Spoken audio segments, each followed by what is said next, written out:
এই কিয়ামত হবেই। এই কিয়ামতরে কেউ ঠেকায় রাখতে পারে না। আর কিয়ামত কবে হবে এটা কেউ জানেও না, এমনকি জিব্রাইলও জানতেন না।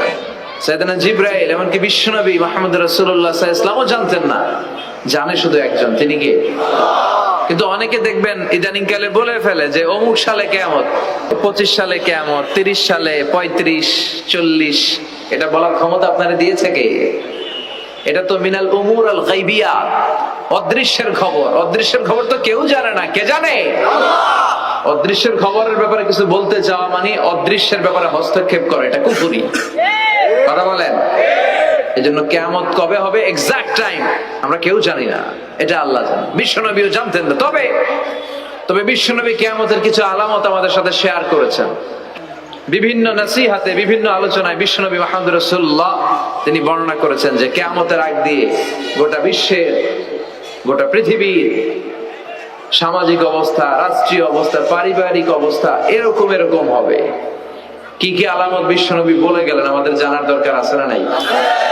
আমরাও কিন্তু অবাক করা কোনো কাণ্ড দেখলে বলে ফেলি এটা কিয়ামতের আলামত, বলি না?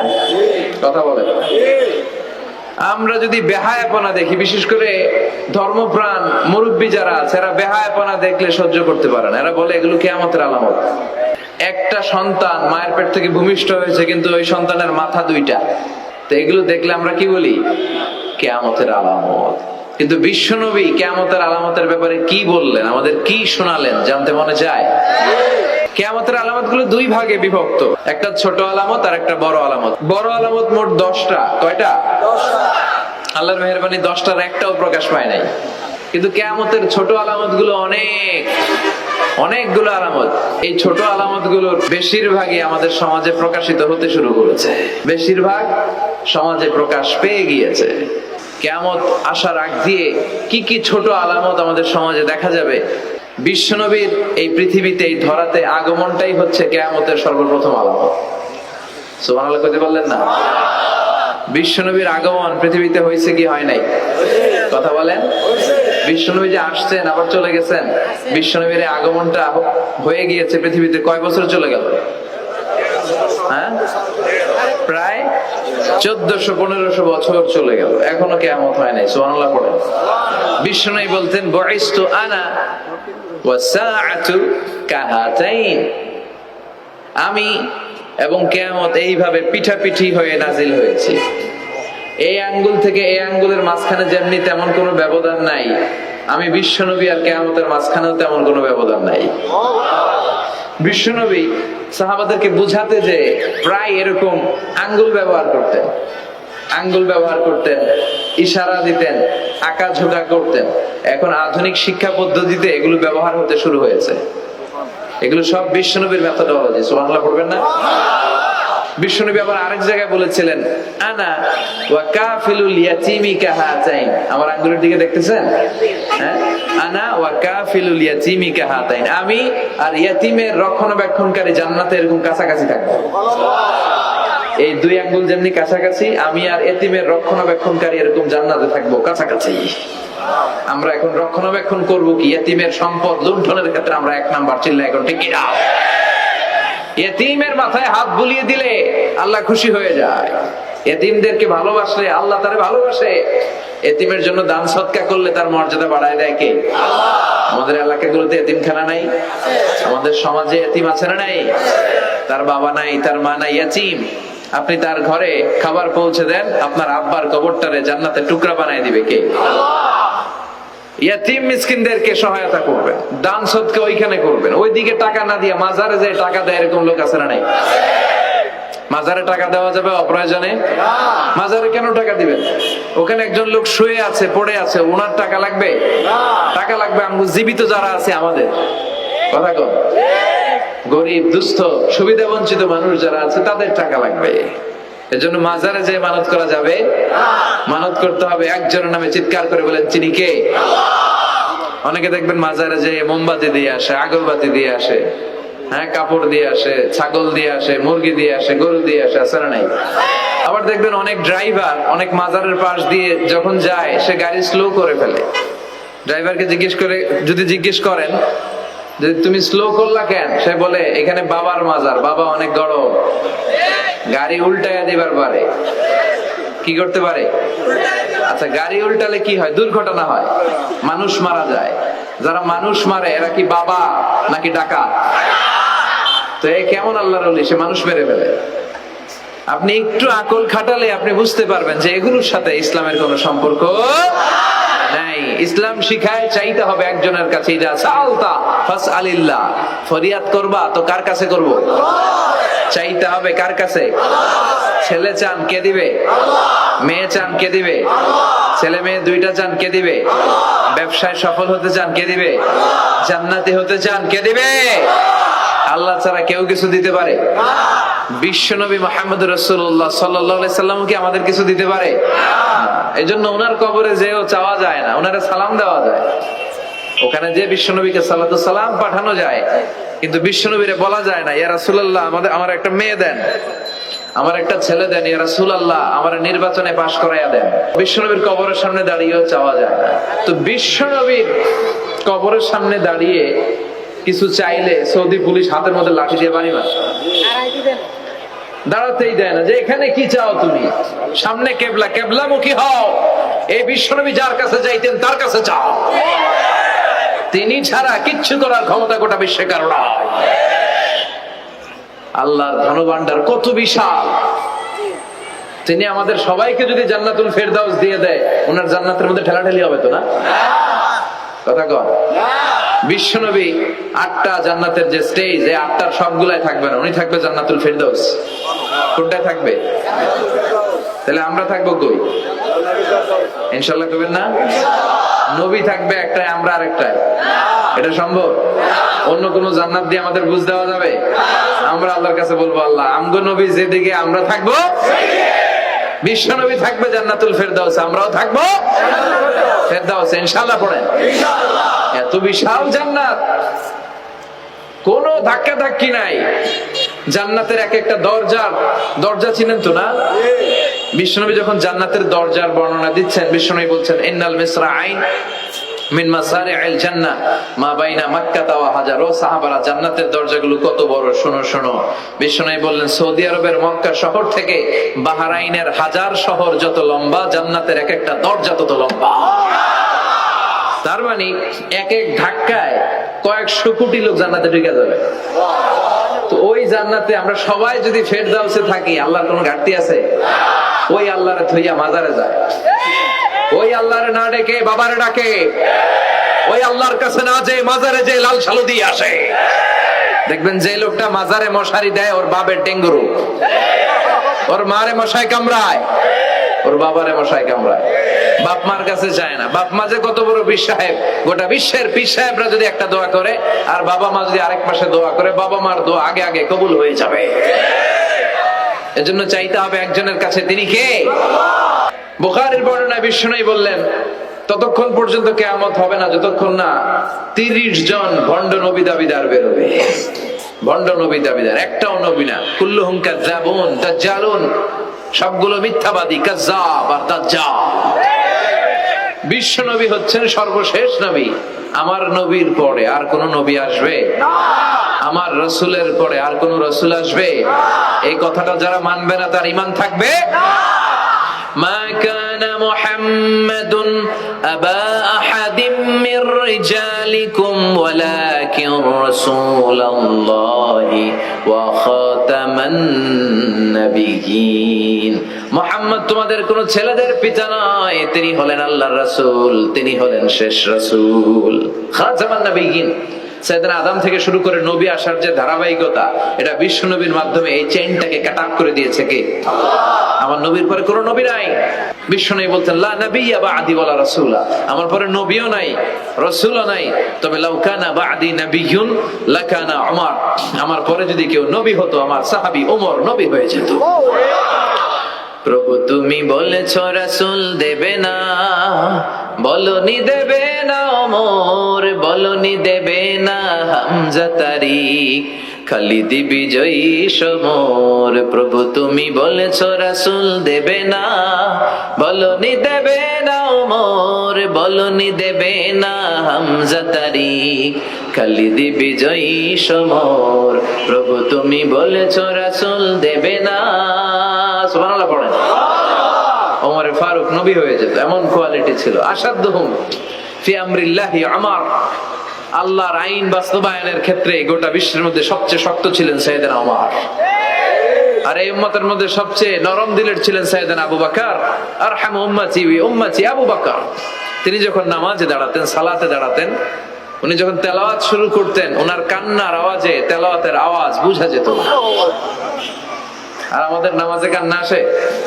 হ্যাঁ, নামাজে দাঁড়াইলেই সারাদিন যেটা মনে পড়ে না ওটা নামাজে দাঁড়াইলেই মনে পড়ে, আছে না নাই? নামাজেও দাঁড়ায়, আবার বিপিএল এ কি হইলো ওই টেনশন আছে না নাই? নামাজও পড়ে, আবার মাশরাফি কি আউট নাকি ছক্কা, এই টেনশন গুলো আছে না নাই? এই তো আমাদের নামাজ। এই নামাজগুলো মিজানের পাল্লায় উঠালে কোনো ওজন হবে? কথা বলেন। বিশ্বনবী যখন সালাত পড়তেন, বিশ্বনবীর পা গুলো ফুলে হাত্তা তাতাওয়াররামু কাদামা, টিউমার যেমনি ফুলে থাকে বিশ্বনবীর পা গুলো ফুলে যেত। তাহাজ্জুদ পড়তে পড়তে দাঁড়িয়ে থাকতে থাকতে হাত দুইটা প্যারালাইজড হয়ে যেত, আর নাড়াতে পারে না। এরপরে তিনি হাত ছেড়ে দিতেন প্রশান্তির জন্য, এরপরে হাত ছেড়ে দিয়ে কেরাত করতেন। আবার যখন ভালো লাগতো আবার ধরতেন। সুবহানাল্লাহ পড়ো। আলী কারামাল্লাহু ওয়াজহার পায়ের ভেতরে এক যুদ্ধে তীর ঢুকে গেল। এই তীর টেনে বের করা যায় না, তীর টান দিলে উনি চিৎকার মারে, জখম হয়েছে অনেক ভিতরে। বিশ্বনবী বললেন, আরিহনা বিসসালা ইয়া বিলাল, আকিমিস সালাহ, বেলাল আযান দাও, নামাজ শুরু করি। নামাজ শুরুর আগে আরেক সাহাবীরে বললেন, আলী যখন জামাতের কাতারে দাঁড়াবে, তুমি নামাজে না দাঁড়িয়ে আলীর পায়ের সামনে যে ওই পায়ের তীরটা টান দিয়ে বের করবা। সুবহানাল্লাহ পড়েন। একামত হলো, বিশ্বনবী সালাত শুরু করলেন। বিশ্বনবীর কথা অনুযায়ী ওই সাহাবী যে আলী কারামাল্লাহু ওয়াজহার পা থেকে টান দিয়ে তীরটা বের করে নিয়ে আসলেন, ফিনকি দিয়ে রক্ত বের হলো, জায়গাটা রক্তে সয়লা, কিন্তু সাইয়েদনা আলী কারামাল্লাহু ওয়াজহা টেরই পায় না। সালাত শেষ, উনি দেখেন পায়ের মধ্যে তীর নাই, রক্তের সয়লাব, যেখানে দাঁড়ালেন ওখানে খালি রক্ত। বিশ্বনবীরে বললেন, ও নবী আমার পায়ের তীর কই? বিশ্বনবী বললেন, আলী রে, আমি জানি তুমি যখন যাই নামাজের জন্য দাঁড়িয়ে যাও, দিন দুনিয়ার হুঁশ তোমার থাকে না, তোমার হৃদয়টা এখানে থাকে না, দেহটা এখানে থাকে, হৃদয়টা চলে যায় আল্লাহর আরশের উপরে। উনাদেরও নামাজ, আমাদেরও নামাজ। সাহাবারা যখন মরুভূমিতে নামাজ পড়তেন, মরুভূমির পাখিগুলো এসে সাহাবাদের মাথার উপরে বসে যেত। পাখিগুলো মনে করতো এগুলো মরুভূমির খেজুর গাছটা হবে। কি হবে? কারণ নড়ে চড়ে না তো, আমাদের মতো এরকম দাড়ি চুলকা না, এরকম জামা ঠিক করে না, দাঁড়াইছে তো দাঁড়াইছে। সুবহানাল্লাহ পড়েন। ইবাদতে এরকম আন্তরিকতা, একাগ্রতার দরকার আছে না নাই? বিশ্বনবীর পরে কোন নবী হবে না, কিন্তু বিশ্বনবী বললেন কিয়ামতের আগে এরকম অনেক ভণ্ড নবী দাবিদার বের হবে। বিশ্বনবীর সময়কালেই এক ভণ্ড নবী দাবিদার বের হয়েছিল, ওর নাম হচ্ছে মুসাইলামাতুল কাযযাব। এসে বলে, মুহাম্মদ আন-নবুওয়া নিসফুন লাকা ওয়া নিসফুন লি, তুমি একা নবী নও, নবুয়ত অর্ধেক তোমার অর্ধেক আমার, আমারটা আমারে বুঝায় দাও। বিষ্ণু বললেন, তোরে বুঝাই দেবো, আনতা লাস্তা মুসাইলামা ফাকাত, আনতা মুসাইলামাতুল কাযযাব, আজ থেকে তুই শুধু মুসাইলামা না, তুই ভণ্ড মুসাইলামা, তুই মিথ্যাবাদী মুসাইলামা। এই যে ভারতবর্ষের ইন্ডিয়া পাকিস্তান, এখানে পাঞ্জাব একটা এলাকা আছে, নাম শুনছেন? গোলাম মির্জা গোলাম আহমদ কাদিয়ানি, এই বেয়াদবটাও নবুয়ত দাবি করেছে। নাউজুবিল্লাহ পড়তে পারলেন না? সে প্রথমে দাবি করছে আমি শেষ নবী, এরপরে সে দাবি করছে আমি ইমাম মাহাদি, এরপর সে দাবি করছে আমি ঈসা আল মাসীহ। এই ভণ্ডটার অনুসারী বাংলার জমিনে আছে না নাই? এদেরকে রাষ্ট্রীয়ভাবে কাফের হিসেবে আখ্যা দেওয়ার দরকার আছে না নাই? এত আন্দোলন হয়, এত কথা হয়, কিন্তু সরকারের টনক নড়ে না। এদেরকে রাষ্ট্রীয়ভাবে কাফের হিসেবে ঘোষণা দিতে হবে, সার্কুলার জারি করে চিল্লায় বলেন ঠিক কিনা? এরা মুসলমান নয়। কারণ আপনি শুধু লা ইলাহা মানলেই মুসলমান হতে পারবেন না, মুমিন হতে পারবেন না। বিশ্বনবীর উপর সাক্ষী দেওয়ার দরকার আছে না নাই? বিশ্বনবী শেষ নবী, ওনার পরে কোনো নবীও আসবে না, কোনো রাসূলও আসবে না, চিল্লায় বলেন ঠিক কিনা? এই বেয়াদবটা পায়খানা করতে যায় টাঙ্কি ভাঙ্গা গুয়ের টাঙ্কিতে পয়রা পড়ছে, শত শত বছরের ময়লা পায়খানাটার মধ্যে জমা। গু খাইতে খাইতে পেটটা হয়েছে এত বড়, আর পারে না, আল্লাহকে খা, জন্মের খাওয়া। নবীরা যেখানে মারা যায়, নবীরা নিজে পবিত্র, যেখানে মরে ওই জায়গাটাও মেথর নিয়ে আসা হয়েছে। মেথর ভাইরা এসে রশি দিয়ে ওটারে উঠায়, কিছু দূর ওঠার পরে এত ওজন, রশি টসি ভাঙ্গে আবার দবাস করে পড়ে, আবার উঠায়, আবার পরে আল্লাহকে জন্মের মতো ঘু খাইয়া নেয়। বিষ্ণুর সাথে বেয়াদবি করেছিস, তোর ইজ্জতের 12টা আমি বাজায় দিলাম, চিল্লায় এখন ঠিক কিনা? যারাই বিষ্ণুবীর সম্মান নিয়ে ঝিনিমিনি খেলেছে, তাদের রেহাই দুনিয়াতেও নাই, আখেরাতেও নাই। এই মুসাইলামা দুনিয়াতেই অপমানিত হয়েছিল। সে বিশ্বনবীকে নকল করত, কপি করত, বেয়াদবি করত, স্পর্ধা দেখাতো। বিশ্বনবী কোন গাছের মধ্যে হাত লাগালে ওই গাছের ফলন বেড়ে যেত। সে বলতো আমি নবী। তার এলাকার লোকেরা বলে তাহলে বিশ্বনবী মুহাম্মদের মতো তুমি আমাদের এলাকার গাছে হাত লাগাও। সে কোন গাছে হাত লাগাইলে ওই গাছের সব ফল মরে যেত। বিশ্বনবী কোন লোনা পানির কুয়ার ভেতরে অজু করে কুলির পানি ফেললে ওই লোনা পানির কুয়া মিঠা পানির কুয়াতে পরিণত হতো। আর এই বদমাসটা যদি মিঠা পানির কোন কুয়ার মধ্যে কুলি ফেলাইতো, ওইটা লোনা পানির কুয়া হয়ে যেত। মদিনাতে আসার পরে মদিনার নিউ বর্ন বেবিদেরকে বিশ্বনবীর কাছে নিয়ে আসা হতো। বিশ্বনবী তাদেরকে তাহনিক করাতেন। তাহনিক মানে খেজুর হালকা একটু খেয়ে বিশ্বনবী লালা লাগিয়ে, বিশ্বনবী লালা মোবারকটাই বাচ্চার ঠোঁটের মধ্যে বিশ্বনবী লাগিয়ে দিতেন। এখন বিশ্বনবী নাই, আলেমদের কাছে যাবেন, খতিব, এলাকার বড় খতিব হুজুরের কাছে যাবেন, হাফেজ সাহেব হুজুরের কাছে যাবেন। হুজুর মধু খেয়ে বাচ্চার মুখে লাগাই দিবে। ওনার উনি যে সবসময় কোরআন পড়েন, ওনার সিনাতে যে কোরআন, ওইটার বরকত আছে না নাই? বিশ্বনবী তাহনিক করতেন, খেজুর খেয়ে ওই লালা মিশ্রিত খেজুর বাচ্চার মুখে লাগিয়ে দিতেন, আর বাচ্চার মাথায় হাত বুলিয়ে দিতেন। বিশ্বনবীর হাত মদিনার যে সমস্ত নবজাতক বাচ্চাদের মাথায় লেগেছে, বাচ্চাদের মাথার চুল বড় করে দিয়েছে কে? সেও বিশ্বনবীর মতো অ্যাক্টিং করতো। তার কাছে নবজাতক বাচ্চা নিলে সেও তাহনিক করতো। তাহনিক করার সাথে সাথে বাচ্চা বমি শুরু করে দিত। আর মাথায় হাত লাগায় দিলে মাথার চুল বাড়াতো, বড় কথা, আজীবনে বাচ্চাগুলো টাক মাথা থাকতো। কি করতো? টাক মাথা। তার মানে বেয়াদবির পরিণাম, অপমান দুনিয়া থেকেই শুরু হয়ে যায়। তো বিশ্বনবী বললেন এই ভণ্ডদের আবির্ভাব শুরু হবে। দাড়ি রাখে, চুল বড় রাখে, জট পাকায় রাখে, রোজা নাই, নামাজ নাই, পরিচ্ছন্নতা নাই, আতর নাই, গোসল নাই, এরকম ভণ্ড পীর আছে না নাই? হক্কানি পীর যারা, তাদের বিরুদ্ধে আমার কোনো কথা নাই, কারণ এদেশে অনেক লক্ষ লক্ষ হিন্দুরা এই হক্কানি পীরদের হাতে হাত রেখে কালিমা পড়ে মুসলমান হয়েছে। তাদেরকে আমরা সাপোর্ট করি। আমাদের বিরুদ্ধাচারণার হুঙ্কার হচ্ছে ভণ্ডদের বিরুদ্ধে। এই দেশে এত ভণ্ড পীর, এই দেশে যত ভণ্ড পীর আছে, অনেক দেশের জনসংখ্যাও এত নাই। কথা বলেন, অনেক ভণ্ড পীর আছে সারা বছর নাকি গোসল করে না, বছরে করে একবার, ওই গোসলের পানি মুরিদরা খাইয়া সব সাবার। আছে না নাই? এগুলোর সাথে আমাদের কোনো সম্পর্ক। বিশ্বনবী বললেন এরকম ভণ্ডদের আবির্ভাব সমাজে হবে কিয়ামতের আগে। এই আলামতটা সমাজে আছে না নাই? দেখেন বিশ্বনবী যাই বললেন অক্ষরে অক্ষরে মিলে যায়। এরপরে বিশ্বনবী ফরমান কাসরাতুল হারাজ, কিয়ামতের আগে হারাজ বেড়ে যাবে। সাহাবারা বললেন ওমাল হারাজ ইয়া রাসূলুল্লাহ, হে নবী হারাজ কি? বিশ্বনবী বললেন হাদা হুয়াল হারাজ, হাদা হুয়াল হারাজ। কি বুঝলেন? মারামারি, কোপাকুপি, যুদ্ধ। আছে না নাই? আমরা কি যুদ্ধ চাই? আমরা কোন যুদ্ধ দেখতে চাই না, মারামারি দেখতে চাই না, অন্যায় হত্যাকাণ্ড, বিচার বহির্ভূত কোন হত্যাকাণ্ড আমরা এদেশে দেখতে চাই না। বিশ্বনবী বললেন কিয়ামতের আগে এগুলো বেড়ে যাবে। যে হত্যা করবে সে জানবে না কেন আমি হত্যা করলাম। এরকম হত্যা দেশে আছে না নাই? উপরের নির্দেশ, উপরের টেলিফোন, শুট করো, পোশাকি বাহিনী পিস্তল আছে, শুট করে দিল, কিন্তু কেন সে মারলো ওই সৈনিক জানে না। এরকম আছে না নাই? আবার যে নিহত হইলো সেও জেনে মরতে পারলো না যে আমি কেন বললাম।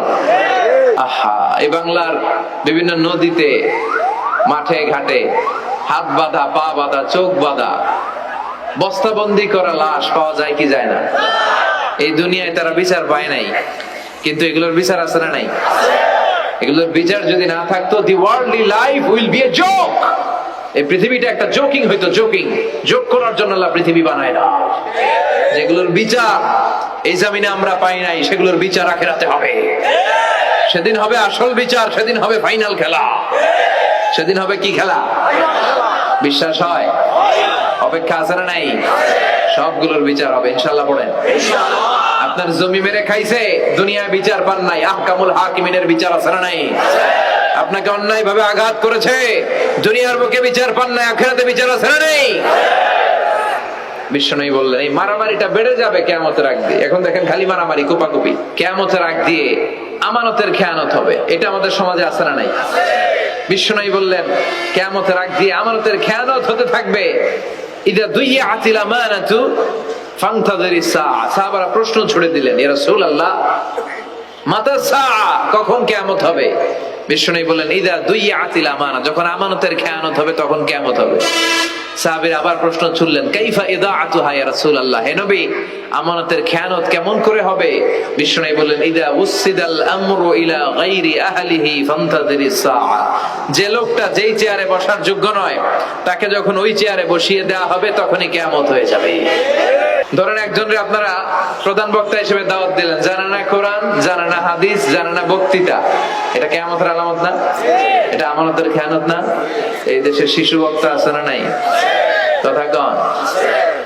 এদিকে আর কি মানুষ হয়েছে, শিশু বক্তা হইলে 3 গুণ হবে, বিল্ডিং টিল্ডিং ভাঙ্গা, প্যান্ডেল ম্যান্ডেল খুললা, অবস্থা সারা। এত মানুষ, ও যে কি বলে ও নিজেও জানে না, কি যে জানে না ওইটাই জানে না।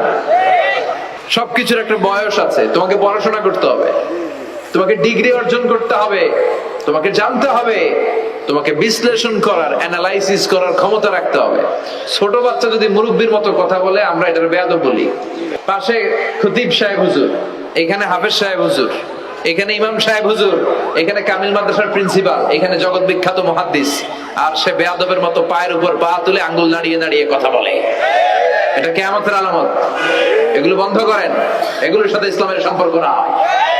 যারা কোরআনের কথা জানে, যারা আলেম, তাদেরকে দাওয়াত করেন, জ্ঞান গর্ভ আলোচনা করবে, আপনার জীবনকে উজালা করে দিবে কে? আল্লাহ। কিন্তু লোক জড়ো করার জন্য এগুলো করে। আহা, তাফসীর মাহফিলের ভিতরে এই শখ, খালি লোক দেখানো মানসিকতা, কে আসলে বেশি লোক হবে এরা দাওয়াত করো, এটা কিয়ামতের আলামত না? সুবহানাল্লাহ কয়। আর এটা কিয়ামতের আলামত। তো এগুলো লৌকিকতা যেন না হয়, এটা তো দিনের দাওয়াতের একটা সেক্টর, একটা প্ল্যাটফর্ম। এখানে ভুইগড়ের যিনি সবচেয়ে বড় খতিব সাহেব হুজুর, উনি আসলেই চলবে, বড় আলেম উনি আসলেই চলবে, পাবনা জেলার বড় আলেম পাবনায় কথা বলবে, আর অন্যান্য জেলার যদি সুযোগ হয়। কিন্তু এমন ভাবে এটারে আমরা একটা আক্রমণাত্মক জায়গায় নিয়েছি, একটা ডেটের জন্য মানুষ সিআইপি ভিআইপি দিয়ে ট্রাই করে, এটা ঠিক না। এই টেন্ডেন্সি থেকে আমরা যেন বেরিয়ে আসি। আমরা, আমাদের দরকার ইখলাস। কি দরকার? ইসলাম কি বলে, কি শিখাতে চায়, কি বুঝাতে চায়, ওইটা বোঝার চেষ্টা করেন, ওইভাবে মানার চেষ্টা করেন। কে কি বললো দেখার দরকার না, এত লোক জড়ো হওয়ার দরকার নাই। আজকে যদি চ্যানেল একটাও না থাকতো, 10 জন বসে যদি আমার কথা শুনতো, কোনো সমস্যা আছে? কথা বলেন। এজন্য হেদায়েতটা সবচেয়ে বেশি জরুরি, ইখলাসটা জরুরি, আল্লাহর প্রতি ভয়, আস্থা, ভালোবাসা, এটা বেশি জরুরি। আল্লাহ তুমি ইখলাস দিয়ে আমাদের হৃদয়টাকে পূর্ণ করো। তাহলে এই যে লোক যে চেয়ারে বসার যোগ্য না, ওই লোক যদি ওই চেয়ারে বসে, কিয়ামতের আলামত আছে না নাই? চেয়ারম্যান হওয়ার যোগ্যতা যদি না থাকে, যদি চেয়ারম্যান হয়ে যায়, হ্যাঁ, সাইয়্যিদুল কওমি খাদিমুহুম, নেতা হবে তারা যারা মানুষকে খেদমত করবেন। খেদমত করার জন্য 1.5 কোটি টাকা খরচ করে চেয়ারম্যান ইলেকশন করে, 5 কোটি টাকা। এগুলো কেন? এই ট্রেডিশন দেশে আসলো কেন? উনি টাকা খরচ করবে কেন? ওনার চা খাওয়ানো আর সিগারেট খাওয়ানো লাগবে কেন? উনি তো আমাদের খাদেম হওয়ার জন্য আসছে। উনি জনপ্রতিনিধি হয়ে দাঁড়াবে, যাকে আপনারা পছন্দ করবেন ভোট দিবেন না। হাজার হাজার কোটি টাকা, শোডাউন, সব আছে না নাই? কিয়ামতের আলামত। মসজিদের সভাপতির সাথে মসজিদের কোনো সম্পর্ক নাই, আছে না নাই? সব সভাপতিকে আমি এক পাল্লায় মেপে দিচ্ছি না, বেশিরভাগের এই অবস্থা। ভালো 2-1 আছে, আমি জেনারেলাইজ করছি না। সভাপতি তো হবেন তিনি যার সাথে মসজিদের দরদ বেশি, মায়া বেশি, মসজিদে যায় বেশি, ঠিক কিনা? এখন বছরে ওনারা একবার খুঁজে পাওয়া যায় না, উনি সভাপতি, উনি সেক্রেটারি, উনি ক্যাশিয়ার, আছে না নাই? তার মানে উনি এখানে বসার যোগ্য ছিল না, ওনারে বসানো হয়েছে। যেই লোক যেই চেয়ারে বসার যোগ্য না, তারা যখন ওই চেয়ারে বসিয়ে দেওয়া হবে, বিষ্ণু বললেন তখনই কিয়ামত হয়ে যাবে। কিয়ামতের আলামত আমানতের খেয়ানত, এটা অনেক বড় বিষয়। আমার সম্পদ আছে, এই সম্পদটা আল্লাহর দেয়া, আমার কাছে আমানত। আমার শক্তি আছে, এই শক্তি আমানত। যুবক যারা আছো, তোমাদের যৌবনটা আল্লাহর দেয়া, তোমাদের কাছে সবচেয়ে বড় নেয়ামত এবং আমানত। তোমরা এখন চাইলে অনেক কিছু করতে পারো। তোমাদের একটা সদিচ্ছা তোমাদের এলাকাটারে জান্নাতি বানিয়ে দিতে পারে। তোমরা চাইলে সাগরের স্রোতকে পাল্টে দিতে পারো, বাতাসের গতিকে উল্টে দিতে পারো, তোমরা ইতিহাস রচনা করতে পারো। বিশ্বনবী যখন তোমাদের মতো যুবক ছিল, তিনি হালাফুল ফুদুল যুব সংঘ করেছেন, গানের কনসার্ট করে নাই, যাত্রাপালা করে নাই, নাচানাচি করে নাই। উনি হাতে হাত রেখে বলছেন মক্কার বুকে কোনো টেন্ডারবাজি থাকবে না, মক্কার জমিনে কোনো চাঁদাবাজি থাকবে না, ধর্ষণ থাকবে না, মক্কার জমিনে কোনো দুর্নীতি চলবে না। এখন একটার পর একটা আমানত আমরা খেয়ানত করে চলি। আমার সম্পদ আমার আমানত, আমার ছেলে মেয়ে আমার আমানত। আমার ছেলে কার সাথে মিশে, ও ডিশের কোন চ্যানেল দেখে, ওই ইউটিউবে কোন সাইট ব্রাউজ করে, এটার ব্যাপারে কিয়ামতের দিন আমার জিজ্ঞেস করবে কে? কারণ এটা আমার। যিনি চেয়ারম্যান, পুরো ইউনিয়ন পরিষদ তার কাঁধে আমার। যিনি এমপি, ওনার এলাকায় কি ঘটে না ঘটে এটা খোঁজ খবর নেওয়া তার আমানত। মেম্বার অফ দ্য পার্লামেন্ট যিনি আছেন এই এলাকা, তার এলাকায় যদি ইয়াবার আড্ডা বসে, গাঞ্জার আসর বসে, এটার দায়ভার তিনি এড়াতে পারেন না। তার এলাকায় ধর্ষণ হলে এটার দায়ভার তিনি এড়াতে পারেন না। এটা তো আমানত। যিনি মন্ত্রী, পুরো মন্ত্রণালয় এটা তার কাঁধে আমার। যিনি মাননীয় প্রধানমন্ত্রী, আমার 56,000 বর্গ মাইলের প্রতিটা ইঞ্চি মাটি তার হাতে আমার। এটা অনেক বড় বিষয়। আর মুমিনের বৈশিষ্ট্য হচ্ছে ওয়াল্লাযীনা হুম লিআমানাতিহিম ওয়া আহদিহিম রাউন। যারা বিশ্বাসী তারা কথা দিয়ে কথা রাখে আর আমানতের খেয়ানত করে না। এজন্য আমানত পূর্ণ করতে রাজি আছেন?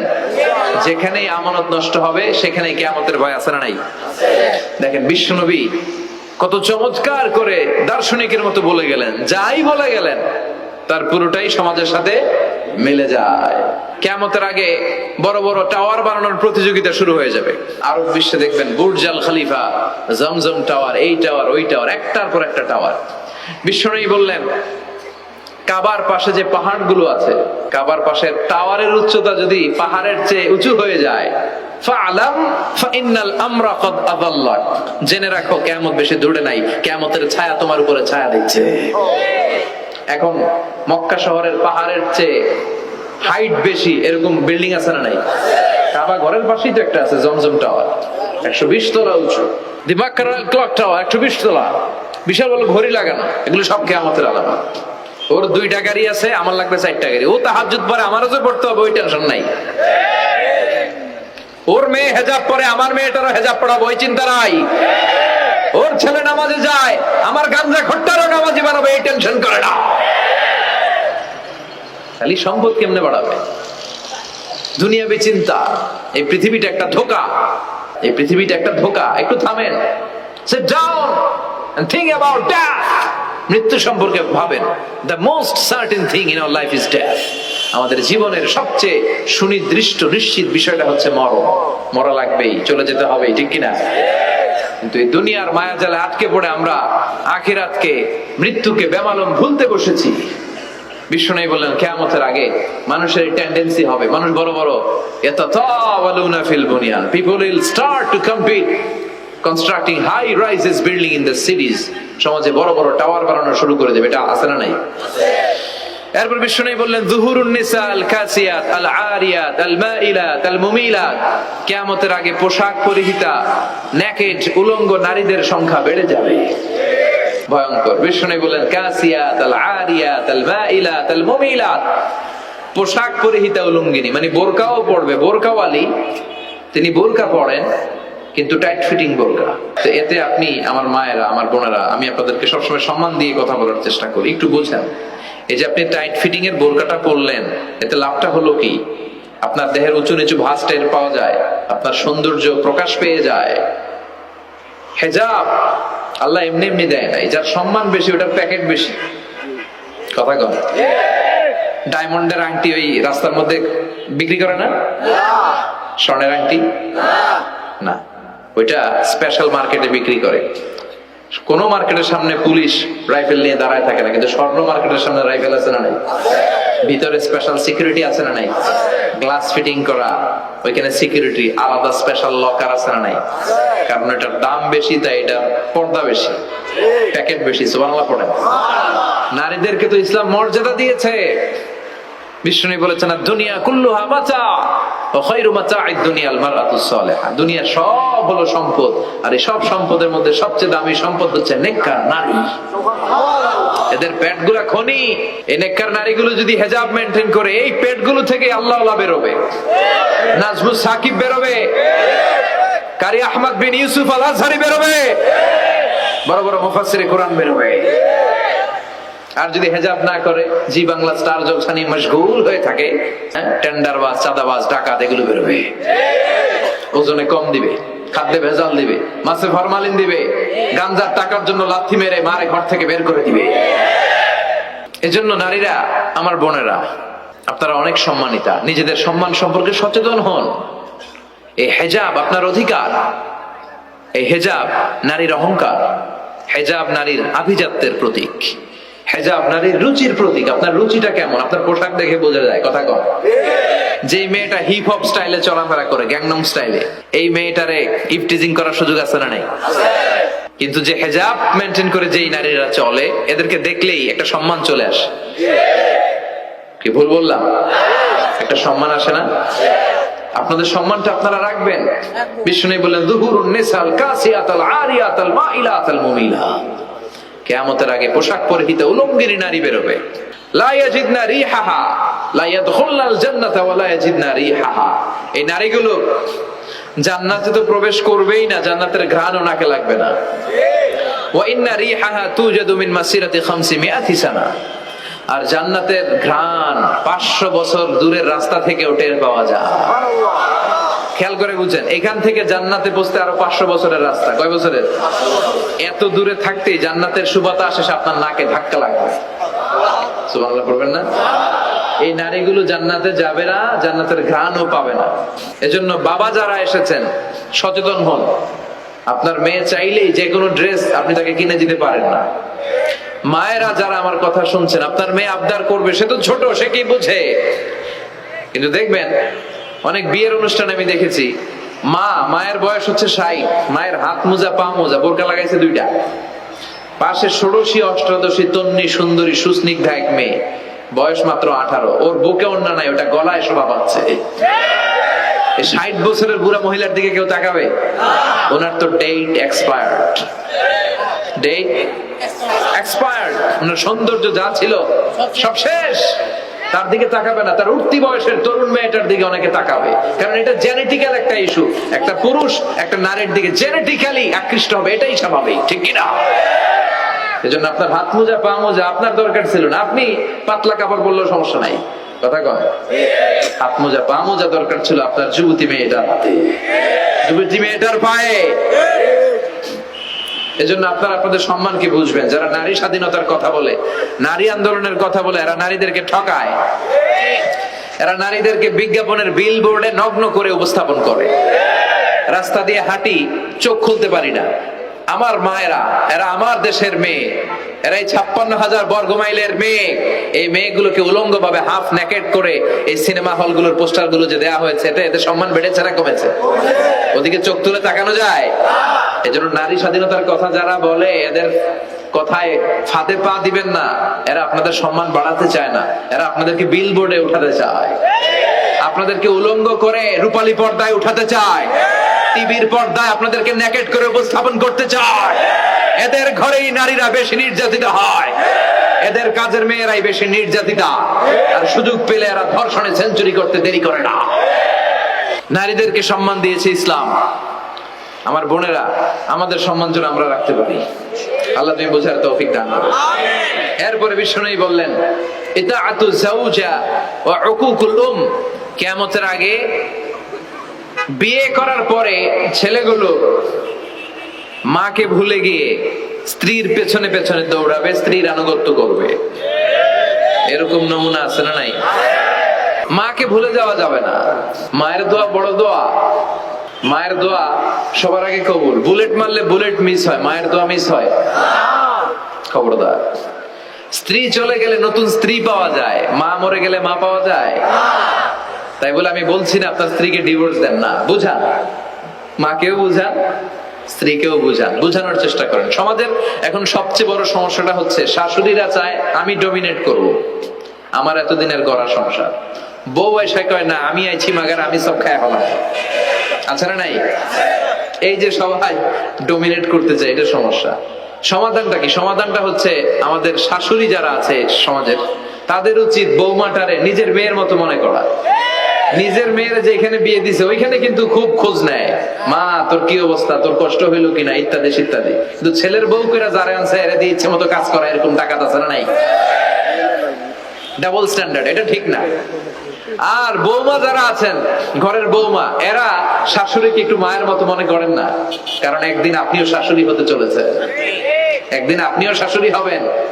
রং ধরা যৌবন জং ধরে শেষ, আপনারও ছেলে হবে, এই ছেলের বিয়ে করাতে হবে, এই ছেলের বউ এসে আপনার ঘরে তাই করবে আপনি আপনার শাশুড়ির সাথে যা যা করেছেন। এই ছোট্ট হিসাবটা বুঝতে চায় না। শাশুড়ির উচিত বৌমাকে নিজের নিজের মেয়ের মতো করে আদর করা, যত্ন করা, আর বৌমাদের উচিত শাশুড়িকে মায়ের মতো সেবা করা। এই মিউচুয়াল আন্ডারস্ট্যান্ডিংটা থাকলে কোনো ঘরে আর ঝগড়া হবে? মাকে ভুলে গিয়ে স্ত্রীর পেছনে পেছনে দৌড়াবে, খবরদার, খবরদার। আপনি নামাজি হতে পারেন, মুসল্লি হতে পারেন, হাজী সাহেব হতে পারেন, কিন্তু মা যদি বদদোয়া দেয় আপনার সব শেষ, দুনিয়াও শেষ, আখিরাতও শেষ। মায়ের মর্যাদা বাবার চেয়ে 3 গুণ বেশি। হামালাতহু উম্মুহু, কারণ বাবা পেটে ধরে নাই, পেটে ধরছে কে? ওয়াহানান আলা ওয়াহান, 8 মাস 10 মাস এই বোঝাটা বাবা বহন করে নাই, করলো কে? ফিসালুহু ফি আমাইন, 2 বছর বাবা দুধ খাওয়ায়নি, দুধ খাওয়ালো কে? মায়ের এক ধার দুধের দাম কাটিয়া গায়ের চাম, পাপস বানাইলেও ঋণের শোধ হবে না, এমন দরদি ভাবে কেউ হবে না আমার মা গো, ঠিক কিনা? লাউ কাতা'তা জিলদাক, আপনার গায়ের চামড়া কেটেও যদি মায়ের পায়ের জুতা বানিয়ে দেন, কি বানিয়ে দেন? কি দিয়ে? গায়ের চামড়া দিয়ে। এই যে 2 বছর যে দুধ খাইলাম, এই দুধের 1 ঢোক দুধের সুদটাও আদায় হবে না। এজন্য খবরদার, মাকে যেন আমরা ভুলে না যাই। মা দোয়া করতে দেরি, ওই দোয়া কবুল হতে। আমরা ছোটবেলায় যে কত কষ্ট দিয়েছি, সবচেয়ে বেশি কষ্ট যখন দিয়েছি মাকে, ওই স্মৃতিগুলো আমাদের মনে পড়ে না। আপনার বয়স যখন 1 বছর, আপনি স্মৃতি হাতড়ে এত দূর যেতে পারবেন? 1 বছর বয়সে কি কি কষ্ট দিয়েছিলেন মনে আছে? মানুষের বয়স যখন 2, 3, 4 হয়, 4-5 বছর বয়সে, তখন তার কথাগুলো খেয়াল থাকে। কিন্তু সবচেয়ে কষ্ট কিন্তু মাকে বাবাকে আমরা দিয়েছিলাম যখন আমাদের বয়স 1-2 বছর ছিল। আর মায়ের পেটের ভিতরে যখন ছিলাম তখনও কষ্ট দিয়েছি কি দেই নাই? এক একটা লাথি যখন মেরেছি আমার মা বেহুশ হয়ে যেত। আমাকে আপনাকে জন্ম দিতে যে আপনাদের মা কতটা কষ্ট করেছেন খেয়াল করে শুনে। চিকিৎসা বিজ্ঞানীরা বলে একজন সুস্থ মানুষ 45 ইউনিট পেইন, মানে ব্যথা, একসাথে সহ্য করতে পারে। ব্যথার তীব্রতা, সিভিয়ারনেস যদি এর চেয়ে বেড়ে যায়, হয়তো লোকটা বেহুশ হয়ে যাবে, না হয় মরে যাবে। কিন্তু আমার আর আপনার মা আমাকে আর আপনাকে জন্ম দিতে যে ওই ডেলিভারি যখন দিয়েছিল, 57 প্লাস 57 ইউনিটেরও বেশি ব্যথা তিনি সহ্য করেছিলেন। যেটা কোনো অ্যাক্সিডেন্টে আমাদের দেহে প্রত্যেকের 206টা হাড্ডি, কোন সড়ক দুর্ঘটনায় আপনার দেহের 20টা হাড্ডি একসাথে টাস টাস করে ভেঙে গেলে যত ব্যথা, তার চেয়েও বেশি ব্যথা। জন্য খবরদার, খবরদার, মাকে যেন আমরা ভুলে না যাই। মায়ের দোয়া যেন নেই। কখনো যদি মায়ের সাথে বেয়াদবি করে থাকি, আমরা যেন মাফ চেয়ে নিই। আমরা যারা মা হারা, বাবা হারা, আল্লাহর কাছে আমরা কামনা করি, আল্লাহ আমাদের বাবা মাকে, তাদের কবরগুলোরে তুমি জান্নাতের টুকরা বানিয়ে দাও। বিষ্ণু বললেন যুখরুফাতুল মাসাজিদ ওয়াত তাবাহি বিহা, কিয়ামতের আগে মসজিদ নিয়ে অহংকার শুরু হয়ে যাবে। ওই মসজিদ, টাইলসের মসজিদ, আমরা এসি লাগাবো, ওইটাতে 3 তলা করছে, আমরা 5 তলা করবো, ডিজাইন করবো এগুলা, কিন্তু আমরাও যে নামাজ পড়বো এই চিন্তা নাই। কথা কন, মসজিদের সৌন্দর্য হচ্ছে মুসল্লি দিয়ে, কি দিয়ে? কিন্তু আমাদের মসজিদ গুলো মুসল্লি শূন্য। ফজরের সালাতে বেহাল দশা, কথা বলেন, জোহরের সালাতে বেহাল দশা, আসরের বেহাল দশা, মাগরিবে একটু বাড়ায় আসা আবার বেহাল দশা, কথা বলেন। এজন্য মসজিদে গিয়ে সালাত পড়তে হবে। মসজিদ নিয়ে বাড়াবাড়ি করা যাবে না, দলাদলি করা যাবে না। মসজিদকে আমরা এত ডিজাইন করি, এটাও নিষেধ। মসজিদের সামনের দেয়ালে ঘড়ি টড়ি, লাইটিং ফাইটিং, এগুলো যত কম দেয়া যায়, তাহলে দৃষ্টিটা ওইদিকে যাবে না। লাইট টাইট সবকিছু পেছনে হবে, যার ঘড়ি দেখা দরকার পেছন থেকে দেখে নিবে, সামনের জায়গাটা হবে ফ্রেশ। কিন্তু এরকম মসজিদ বাংলাদেশে খুঁজেই পাওয়া যায় না, কথা বলেন। বিশ্বনবীর মসজিদ ছিল, বুখারীর বর্ণনা, ওয়া কানা সাকফুল মসজিদে জারিদুন নাখাল, বিশ্বনবীর মসজিদে নববীর ছাদ ছিল খেজুর পাতা দিয়ে তৈরি, ডালা দিয়ে তৈরি ছাদ। আর মসজিদে নববীর ফ্লোর ছিল বালুর ফ্লোর, বৃষ্টি হলে কাদামাটি হয়ে যেত। বিশ্বনবীর সাহাবীরা বর্ণনা করেন, রাআইতু রাসূলুল্লাহ সাল্লাল্লাহু আলাইহি ওয়াসাল্লাম ইয়াসজুদু ফিল মাই ওয়াত তিন, কাদামাটির উপরে বিশ্বনবী সিজদা দিচ্ছেন, নামাজ পড়ছেন। সালাম ফিরিয়ে বিশ্বনবী যখন সাহাবীদের দিকে মুখ ফিরিয়ে বসে তাসবিহ পড়তেন, সাহাবারা বর্ণনা করেন, রাআইতু আসারা তিনি ফি জাবহাতি, বিশ্বনবীর কপাল মোবারকে আমরা কাদার মাটি দেখতে পেয়েছি। আর আমাদের মসজিদে খালি টাইলস, কই তোরা ঢাকায় টাইলস, আমরা উজবেকিস্তান থেকে টাইলস নিয়ে আসো। আছে না নাই? এজন্য মসজিদ দিয়ে যেন আমরা দলাদলি না করি, মসজিদটার জন্য হেদায়েতের মার্কাজ বানাই। রাজি আছেন তো? বাচ্চাদেরকে মসজিদে যেতে দিবেন, আমি সব জায়গায় বলি। অনেক মুরব্বীরা আছে বাচ্চাদেরকে মসজিদে ঢুকতে দিতে চায় না, আছে না নাই? বাচ্চা ঢুকাইলে রেগে যায়। রেগে যান কেন? ওর বয়সে তো আপনি মসজিদের দিকে আসার খান নাই, মসজিদের দিকে উল্টায় পরে আসারও তো খান নাই। ও আসতে যাচ্ছে, আসতে দেন। বাচ্চারা মসজিদে আওয়াজ করবে, এতে কোনো সমস্যা নাই, বাচ্চারাই তো আওয়াজ করবে, আপনি করবেন? বাচ্চারা লাফালাফি করলে ভাল লাগে, 80 বছরের বুড়া মানুষ লাফ দিলে ভাল লাগবে? কথা কন, বিশ্রী দেখা যাবে। বাচ্চারা এরকম লাফালাফি করবে। তুরস্কের বিভিন্ন মসজিদের দেয়ালে ফেস্টুনে ব্যানারে লেখা থাকে, নামাজ চলা অবস্থায়, জামাত চলা অবস্থায় যদি পিছনে বাচ্চাদের আওয়াজ চিল্লাপাল্লা শুনতে পাওয়া না যায়, তাহলে ভবিষ্যৎ প্রজন্ম নিয়ে তোমাদের চিন্তায় থাকা উচিত। পিছনে বাচ্চাদের আওয়াজ নাই, তার মানে আমার নাতিপুতি, আমার ছেলেমেয়েরা তো নামাজি হচ্ছে না। আর তারাবি নামাজ পড়তেছে, পিছনে চিল্লায় ফাটায় ফেলাইতেছে, তার মানে ইনশাল্লাহ ভবিষ্যতে নাতিপুতিরা সবগুলা মুসল্লি হবে। কথা বলেন, বুঝায় দিবেন যে বাবারা দুষ্টামি করিস না, কিছুক্ষণ থামবে আবার শুরু করবে। এটাই বাচ্চাদের সৌন্দর্য, এটা বাচ্চারা করলেই মানায়। বাচ্চাদেরকে যেন আমরা মসজিদে নিয়ে যাই। রাজি আছেন তো? আল্লাহ বুঝার তৌফিক দান করো। বিশ্বনবী বললেন, ইয়াতাকারাবুজ জামান তাতাকারাবুল আসওয়াক, কিয়ামতের আগে ইয়াতাকারাবুজ জামান, সময়ের বরকত কমে যাবে। 1 বছর মনে হবে 1 মাস, 1 মাস মনে হবে 1 সপ্তাহ, 1 সপ্তাহকে মনে হবে 1 দিন। মনে হয় যে অল্প কয়েক মাসের ব্যবধানেই বছরটা ঘুরে যেন আবার চলে আসলো, এরকম মনে হয় না? বরকত উঠায় নিচ্ছে কে? কথা বলেন। এরপর খাবারের স্বাদ উঠায় নিচ্ছে কে? আগে খাবারের যে স্বাদ ছিল এখন এটা আছে? আগে ইলিশ মাছ রান্না করলে যে ঘ্রাণ হতো, এখন এই ঘ্রাণ পাওয়া যায়? আগে শোল মাছের ঝোল রান্না করলে যে স্বাদ হতো, আগে চিংড়ি মাছ রান্না করলে যে স্বাদ লাগতো, এখন এই স্বাদ পাওয়া যায়? সব তুলে নিল কে? দেখেন বিশ্বনবী যা যা বললেন তার প্রমাণ সমাজে আছে না নাই? শুনতেছেন না? কষ্ট হচ্ছে? আরো 2-1টা আলামত শুনবেন? শেষ করে দেই, শুনবেন আর কয়েক মিনিট? বিশ্বনবী বললেন, তাসলিমুল খাসা, কিয়ামতের আগে লোকজন শুধু পরিচিতদেরকে সালাম দিবে, অপরিচিতদেরকে সালাম দিতে চাইবে না। এরকম আছে না নাই?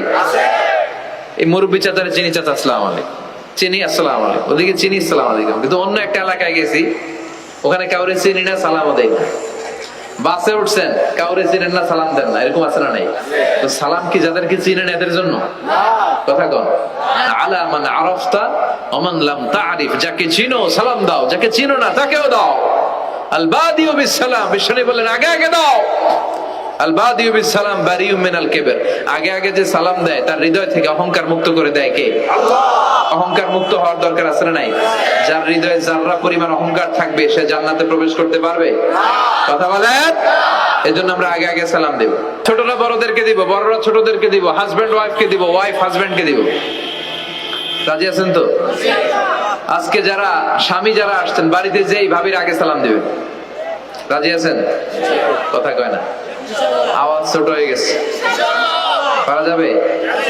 আপনি আগে সালাম দিবেন, এটা দেখে আপনার স্ত্রী লজ্জা পেয়ে আপনার আগে দিবে, এগুলো দেখে বাচ্চারা সালাম শিখে ফেলবে। সুবহানাল্লাহ কইবেন না?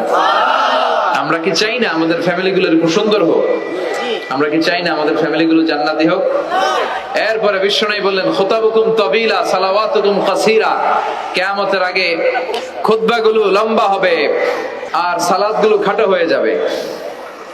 এই যে বক্তব্য লম্বা, নামাজ হয়ে যায় খাটো, আছে না নাই? হুজুর ওয়াজ করেন, ওয়াজ টেস্ট লাগে, নামাজ টেস্ট লাগে না, আছে না নাই? এশার নামাজও পড়ে না, ফজর নামাজও পড়ে না, রাত 2টা পর্যন্ত ওয়াজ শুনে, আছে না নাই? এরকম করা যাবে না। নামাজ কামাই করা যাবে না। সবার আগে হবে নামাজের হিসাব। নামাজের হিসাব ঠিক তো আপনার পুরো আমলনামা ঠিক। নামাজে ভেজাল তো সব জায়গায় ভেজাল। প্রথম হিসেব নেওয়া হবে সালাতের, খবরদার। এরপরে বিশ্বনবী বললেন লা ইউকাসসামুল মিরাস আলা ওয়াজহিন সহিহ। বিশ্বনবীর হাদিস থেকে এরকম বর্ণনা পাওয়া যায়, এর মাফহুম হচ্ছে লা ইউকাসসামুল মিরাস আলা ওয়াজহিন সহিহ, সহিহ পদ্ধতিতে মিরাজ বণ্টিত হবে না। লিযযাকারি মিসলু হাযযিল উনসায়াইন, সব বাবাদেরকে আল্লাহ বললেন উত্তরাধিকারের বন্টন নীতি তুমি মেনে ছেলে মেয়েদের মধ্যে বন্টন করে দিবা। ছেলের দিবা যদ্দূর, মেয়ের দিবা অর্ধেক। কার আইন? কথা বলেন, আইনটা কার? ছেলেরা যদি 2 লাখ দেন, মেয়েরে চিল্লায় বলেন, ছেলে 2 লাখ পেলে মেয়ে কয় লাখ? ছেলে 4টা বাড়ি পেলে মেয়ে কয়টা বাড়ি? অনেক বাবা আছে মেয়েরা কয় মা তোর বাইরে সব দিয়ে দিলাম, তোর লেগে দোয়া করে দিলাম। মেয়ের লেগে কি করে দেয়? আর ভাইরে সব দিয়ে দেয়। এগুলো ডাকাত, এগুলো কি? ছেলে যেটা প্রাপ্য দিয়ে দেন, মেয়ে যেটা প্রাপ্য দিয়ে দেন, তারপরে হাত তুলে দোয়াও করে দেন। কথা বলেন। অনেক মা আছে ছেলেরে বেশি খাওয়ায়, মেয়েরে কম খাওয়ায়, আছে না নাই? ছেলের পাতে মুরগির রান, মাইয়ার পাতে মুরগির ঠ্যাং, আছে না নাই? দেখবেন ওই মা বাবার হয়তো অনেক সময় শেষ কালটা ছেলের বাড়িতে কাটে না, কাটে মেয়ের বাড়িতে, আছে না নাই? কারণ প্রকৃতির একটা মায়ের আছে না নাই? শেষ মাইরটা আল্লাহ দিবে। শেষ মাইরটা কার? আল্লাহ ছাড় দেয়, ছেড়ে দেয় না। আল্লাহ কি দেয়? কি দেয় না? আল্লাহর সব মনে থাকে। আল্লাহ শেষ খেলাটা খেলে দিবে। চিল্লায় বলেন ঠিক কিনা? বাবা মা যারা আছেন সাবধান, উল্টাপাল্টা করেন না। এগুলো নিয়ে কত বিচার যে আমাদের কাছে আসে, কত মাসালা যে আসে। কেন করেন এগুলো? সমানভাবে আপনি ইনসাফ করেন, কিয়ামতের দিন আপনার বিচার করার সময় আল্লাহ আপনার উপর ইনসাফ করবে। আপনি ঠকাবেন, আল্লাহ আপনার 14 গোষ্ঠী উদ্ধার করে ছাড়বে। তিনি ভুলে যান না, তিনি ছাড় দেন, ছেড়ে দেন না।